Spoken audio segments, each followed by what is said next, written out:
मेरे प्यारे बच्चों, मैं आज आपको पढ़ाने जा रही हूँ क्लास 9th का प्रेम माधुरी, जिसके कवि हैं भारतेंदु हरिश्चंद्र। तो मैं पहला शुरू करती हूँ।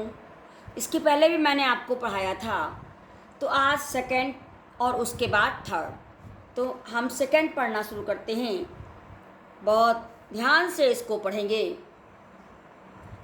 सखी आयो बसंत ऋतुन को कंत, 14 फूल रही सरसों। बरसी तल मंद सुगंध समीर, 57 हार भयो गरसो।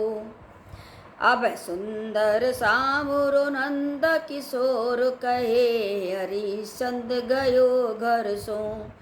परसों को बिताए गयो दियो बरसों, तरसों पाए पिया परसों। तो देखिए, सबसे पहले हमने आपको पहले ही बताया था संदर्भ लिखते हैं, उसके बाद प्रसंग लिखते हैं। तो संदर्भ मैंने आपको बता दिया है, प्रसंग मैं इसका बता रही हूँ, बहुत ध्यान से सुनेंगे।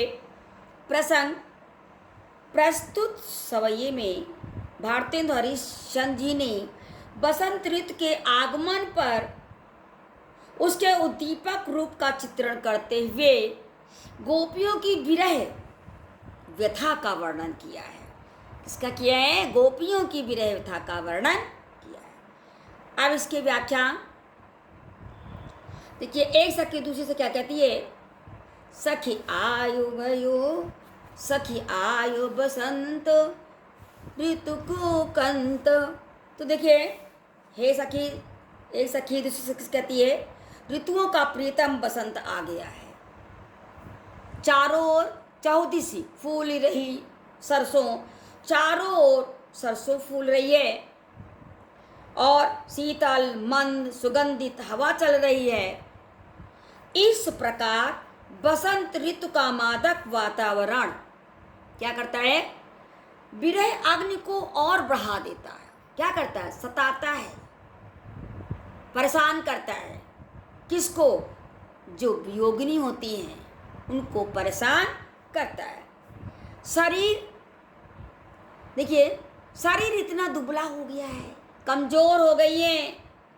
जो गले में हार पड़ा है, 57 हार भयो गरस, जो गले में हार पहना हुआ है वह हार भी सताता है, यानी दुख देता है और वो शरीर को कष्ट ही देता है। हरिश्चंद्र जी कहते हैं, ऐसे अच्छे वातावरण में इस समय सुंदर सांवला कृष्ण यानी कृष्ण जी कहे हरिश्चंद्र गयो घर सो, घर से चला गया, परसों को बिताए दियो बरसों। और जब जा रहा था तो उसने कहा था परसों आएंगे, और अभी नहीं आया। अब मैं उसके चरण स्पर्श के लिए तरस रही हूँ और पता नहीं है उसके पैर छूने को मिलेंगे कि नहीं। कहने का भाव यहाँ पर ये है कि अपने प्रियतम श्री कृष्ण के वियोग में मुझे बसंत आगमन पर उपस्थित ये प्राकृतिक जो फूल खिले हुए हैं वो सताने वाले लगते हैं। न जाने वह दिन कब आएगा जब मैं अपने प्रियतम के चरणों का स्पर्श करूँगी। ठीक है, ये थी इसकी व्याख्या। काव्यगत सौंदर्य इसका कैसे लिखेंगे?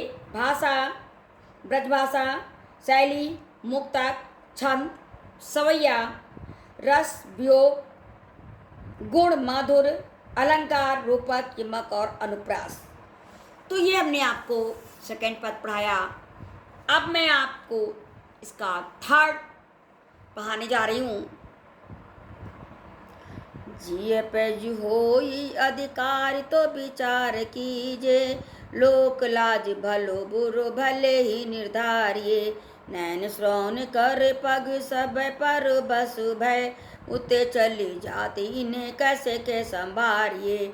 हरिश्चंद्र भई सब भांति सो पाराई हम, इन्हें ज्ञान कही कहो कैसे के निवारिये। मन में रहे जो ताही दीजिए विसारे, मन आपे बस जामे ताही कैसे के विसारिए। तो देखिए मैंने इसको पढ़ा और इसका अर्थ कैसे लिखना है तो मैं आपको ये बता रही हूँ कैसे इसका अर्थ हम लिखते हैं। तो देखिए सबसे पहले हम क्या करते हैं, प्रसंग लिखते हैं। क्या लिखते हैं? प्रसंग। तो कैसे लिखना है? प्रस्तुत कवित्त में भारतेंदु हरिश्चंद्र ने कृष्ण के वियोग में गोपियों की विरह दशा का वर्णन किया है। आगे देखिए, जिए जिए पे जू होई अधिकार तो विचार कीजिए। भारतेंदु हरिश्चंद्र जी कहते हैं कृष्ण के वियोग में व्याकुल गोपियां उद्धव से क्या कहती हैं, हे उद्धव, यदि हमारे हृदय पर अपना अधिकार होता तो हम तुम्हारे ज्ञान के वचनों पर विचार करके देखती। क्या कहती हैं? यदि मेरा अधिकार होता अपने मन पर तो मैं उस पर विचार करती। फिर क्या कहती हैं? लोक लाज भलो बुरो भले ही निर्धारिये, नैन श्रवण कर पग सब पर बस भय।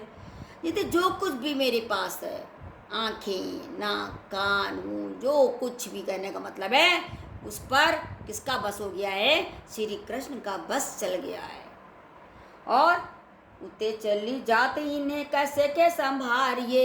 ये किधर जा रहे हैं? मेरे पैर किधर जा रही हैं? मेरी आँखें किधर जा रही हैं? जिधर श्री कृष्ण जी चले गए थे। और जो तुम ज्ञान लाए हो मैं उस ज्ञान को कैसे धारण कर सकती हूँ, क्योंकि मेरे पास तो मेरा मन है ही नहीं। क्या कहती हैं? मेरा मन ही नहीं है।